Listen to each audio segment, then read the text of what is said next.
Hello and welcome to the Paysafe Podcast. I'm Crystal Wright, VP of PR for Paysafe, and today I am joined by Paysafe CEO, Bruce Lowthers.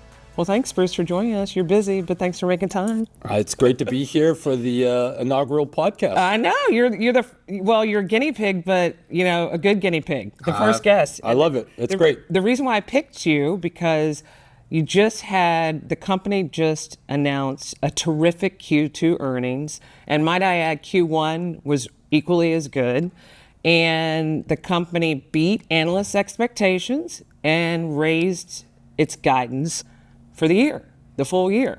So if you could just give us a thumbnail, some highlights, and really what's driving all this awesome growth. Well, I'd say a couple things. One, I just want to thank everybody at Paysafe for all the work and determination moving through this transition. So it really has set up a great first half of the year. We've grown for the first 6 months, almost 9%, which is really outstanding for us. It's a great start to the year. I think when we look at it, what we'll talk a lot about internally is not only are we meeting the street's expectations, but we're still 6 months in on track for our own internal expectations and what we had laid out for a budget perspective. So really nice solid growth on the revenue. We're profitable. You'll hear Alex talk about GAAP profitability. We're profitable for the first half of the year. So that's a really nice metric for us. We still see continued debt reduction. So reporting at 4.8 times, down, I believe, 14% from last year, which is on our path to being at 3.5 is our stated goal over the next couple of years. So, a lot of good metrics in there. I think we talk a lot about when you look at all the financial metrics that we report out there, it was really success driven by everything kind of doing well. So it was really nice to see. Well, that's great. And, many people don't realize that this quarter represents 8 quarters of consecutive year-over-year growth for Paysafe since the company went public in March 2021 under your leadership. So can you unpack a little bit what's changed, what changes you've made operationally that's really putting the company in a turnaround? I mean, we're in a turnaround.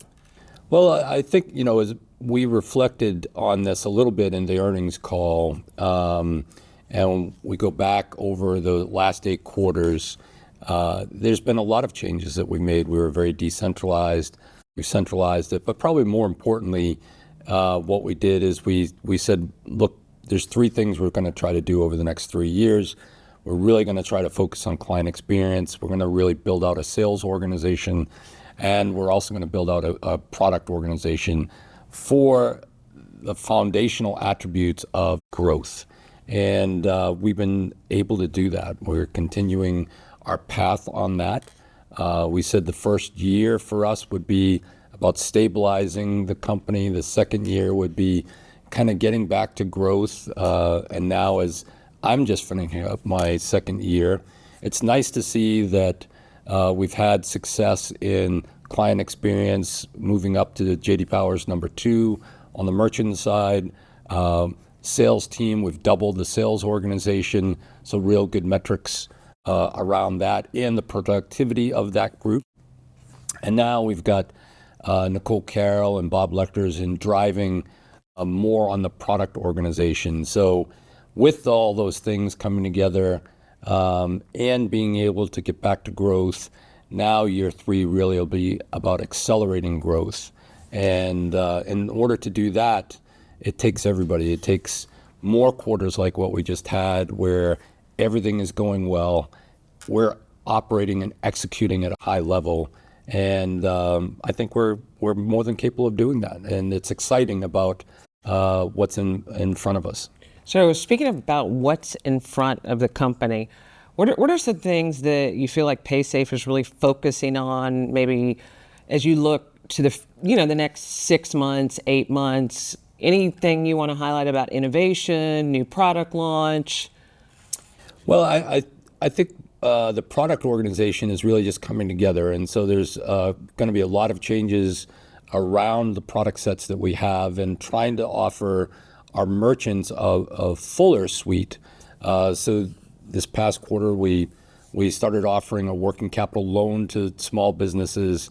That seems to be very successful for us. We'll continue to offer more and more things for small businesses to run their business, to be more productive, and help them have more success operating their businesses. I think on the consumer side, it's all about consumer acquisition, and I think everybody has seen some of the things that we've started doing with the Riot games and sponsoring those type of events.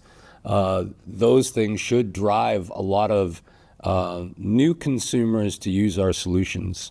Our team in Berlin, the Via FinTech team, has just launched their partnership with Revolut. That's a wonderful example of more consumers getting access to our digital wallet segment, our eCash product set, where you've got 9 million Revolut customers now having access to our eCash network. So that's pretty cool. So there's a lot of things going on that has us pretty fired up about where we can go. A lot of fun things for me to talk about. I mean, I'm in the PR business. Yeah, it's great. And then one thing, you touched on something, and I want to pick up on that, but Paysafe is a lot different than it was 3 years ago, before you got here, and we are going through a great transformation. What are 3 adjectives that you might use to describe the company today versus, where we were yesterday? 3 adjectives to describe the company today. That's a great question.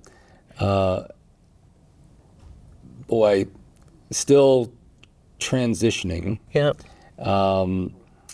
Aspirational. Yeah, there you go. And I think executing. Yeah.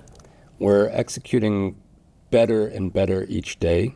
Yeah. But it takes all of us all the time to really have the success that we're trying to do. And it's, if we have system outages, it's revenue out the door. If we sign customers but can't onboard them, it's revenue lost every day that they sit there. If we don't meet a SLA, and even internal SLA, that means something isn't happening that would be driving better financial outcomes for us. So it really is, everybody is involved in helping us get better and attain the goals that we're setting out for ourselves. And then just have 2 more questions. Sure. But the next one is, so everybody talks about winning in the payments business, right? How do you win? And whether you're a neobank, a payment processor, a digital wallet provider, what do you think is Paysafe's secret sauce? Like, what makes us different? How do we win? Because we win in a lot of verticals, right? We win in a lot of industries. And I'd love to just hear your take on that. Yeah, I think winning, whether it's in sports or companies, it's all about the people. It's, when you look at a sports team, we're just coming off of the Olympics, and hopefully everybody had fun kind of watching that. But the teams that won were the teams that had people that had a strong desire for a particular outcome, and they were willing to put the work in to get to that outcome. And business is not much different. It's about finding a group of people that are want to come together and do something that really inspirational or transformative. And so it, to me, always comes down to building the best team that may not be always the most talented people, but the team that can come together and work as one for a common goal. And they're not going to let anything get in the way of achieving that goal. That's really what winning is. Yeah, well, we saw Simone Biles did that, right? She's back in the game in gymnastics. I mean, she's a winner, and that's a testament, like you said, to you can always get back in the ring. That's right. You can always do better. So, final question. We're going to end each podcast with our out of the blue question, okay? Now, Bruce has no idea what I'm going to ask him, but it'll be fun. All right, so when you were a kid, I know you have siblings. I have siblings. Yep. I'm the oldest of 3. I think you're the oldest of 3. Yes. What was the biggest prank you ever played or joke on one of your siblings? Oh, the biggest prank. That's a great question, and I don't know that we did a lot of pranks. I was older by a number of years. Okay. But there was always water balloons and those kind of things that made for a mess. So things that created mess within the house. Yeah, that your mom Yes. probably didn't love, right? No, and it would be ideal if you could create the mess, and it appeared like it was one of your siblings that created the mess. Yeah, I did that. Yes. So you passed the blame buck, right? Oh yeah, Of yeah. course, because That you're the was oldest. That was the key. Okay, all right. Keys to survival. Yes. But I'm assuming you guys get along now great. Mostly. Yeah. Yeah. Yeah, No, good. we do. We're very fortunate that everybody's healthy, and we still get together regularly, and very fortunate in that regard. Well, awesome. Thanks, Bruce. Really, thanks for making time. I know your schedule's busy. And you know what? Stay tuned, everybody, for the next podcast, because you never know who you're going to see.